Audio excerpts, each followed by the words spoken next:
महालक्ष्मी मातेला जर का ती रुसलेली असेल आणि तुम्हाला तिला प्रसन्न करून घ्यायचे असेल तर त्याच्यासाठी एक उपाय सांगते। हा उपाय शुक्रवारी करायचा आहे।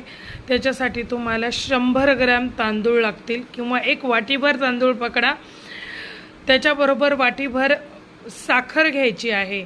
दोघांना मिक्स करून घ्या, देवीपुढे नैवेद्य दाखवा लक्ष्मी मातेला, कारण की आपण कोणकोणत्या मार्गाने आपल्याकडे पैसा येतो हे आपल्यालाही माहिती नसतं।